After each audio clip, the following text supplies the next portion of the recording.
তিনজন লোক কোনো একটি কাজ 18 দিনে করে, 6 জন বালক ওই একই কাজ 18 দিনে করে, 4 জন লোক এবং 4 জন বালক একত্রে কতদিনে ওই কাজটি শেষ করবে? তো অঙ্কটা আমি দুরকম নিয়মে করাচ্ছি। কোশ্চেন এখানে প্রথমে বলেছি 3 জন লোক কোনো একটি কাজ 18 দিনে করে, 6 জন বালক ওই একই কাজ 18 দিনে করে। তো আমরা দেখতে পাচ্ছি 3 জন লোকের ক্ষেত্রে যে সময়টা লাগছে, 6 জন বালকের ক্ষেত্রে সে একই সময় 18 দিন সময় লাগছে। তাই কোশ্চেনটা এরকম আলাদা আলাদাভাবে না থেকে কোশ্চেনটা এরকমও কিন্তু থাকতে পারে পরীক্ষার সময়, 3 জন লোক অথবা 6 জন বালক একটি কাজ 18 দিনে করে। তাহলে প্রথম ক্ষেত্রে লোক অথবা বালক এরকম আছে। পরবর্তী ক্ষেত্রে কোশ্চেনে যদি এরকম লোক এবং বালক দিয়ে থাকে, দেখো এখানে এবং দিয়ে আছে, 4 জন লোক এবং 4 জন বালক একসাথে কাজটি কত দিনে করবে। তাহলে প্রথমে অথবা পরে এবং যদি থাকে সেক্ষেত্রে ফর্মুলা দিয়ে অঙ্কটি করলে এই যে কোশ্চেনে 3 জন লোক বলেছে এই 3কে লিখবো, আর পরে এই যে 6 জন বালক বলে সেটাকে লিখবো। 3 জন লোক অথবা 6 জন বালক, 3 গুণ 6, আর দুজনের ক্ষেত্রে তো সময় একই, মানে লোকের ক্ষেত্রে সময় 18 দিন, বালকের ক্ষেত্রে সময় 18 দিন, গুণ দিয়ে 18কে আমরা একবারে লিখবো। ঠিক আছে, এটা কিন্তু অবশ্যই ফর্মুলা অনুযায়ী হচ্ছে।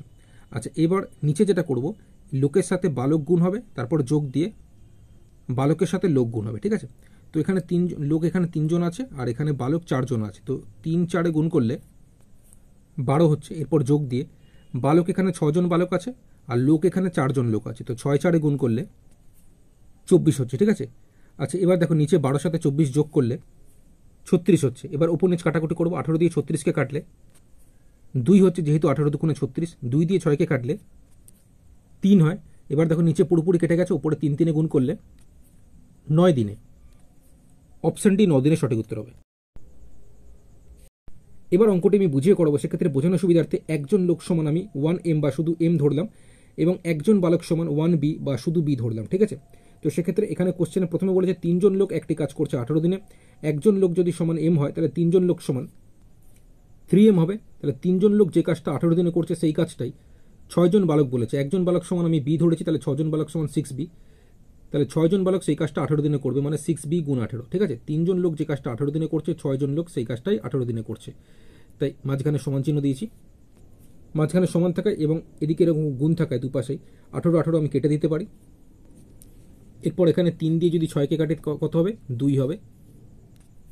তাহলে এখানে পুরোপুরি কেটে গেছে, মানে শুধু m আছে, তো 1m সমান এখানে 2b, মানে একজন লোক সমান 2 জন বালক, এটা আমরা লিখতে পারি। এবার কোশ্চেন আমাদের জিজ্ঞেস করেছে 4 জন লোক এবং 4 জন বালক একসাথে কাজটি কত দিনে করবে। আচ্ছা, আমরা জেনে গেছি একজন লোক সমান 2 জন বালক, তাহলে এখানে 4 জন লোক সমান 4 দুগুণে 8 জন বালক, আর এটা বালকে আছেই 4 জন বালক। ঠিক আছে, তাহলে 4 জন লোক সমান 4 দুগুণে 8 জন বালক, আর এখানে 4 জন বালক, মানে টোটাল হয়ে যাচ্ছে 8 আর 4 যোগ করলে 12 জন বালক। তাহলে এই 4 জন লোক এবং 4 জন বালক, পুরোটাকে আমি বালকে নিয়ে এসেছি, তোমরা চাইলে পুরোটাকে লোকেও আনতে পারো।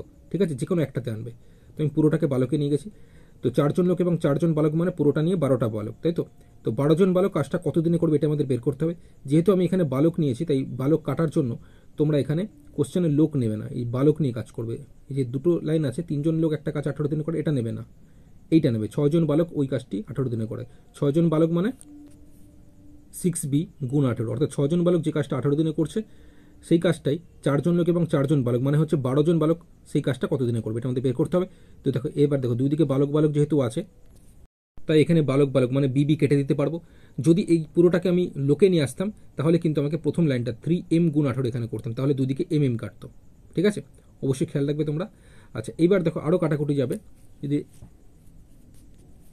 6 দিয়ে 12কে কাটলে 2, যেহেতু 6 দুগুণে 12। এবার দেখো 2 দিয়ে 18কে কাটলে 9 হয়, যেহেতু 9 দুগুণে 18, তাই তো। তাহলে এখানে জিজ্ঞাসা চিহ্ন সমান, এখানে শুধু থাকছে 9, তাহলে 9 দিন। অপশানটি 9 দিনে সঠিক উত্তর হবে।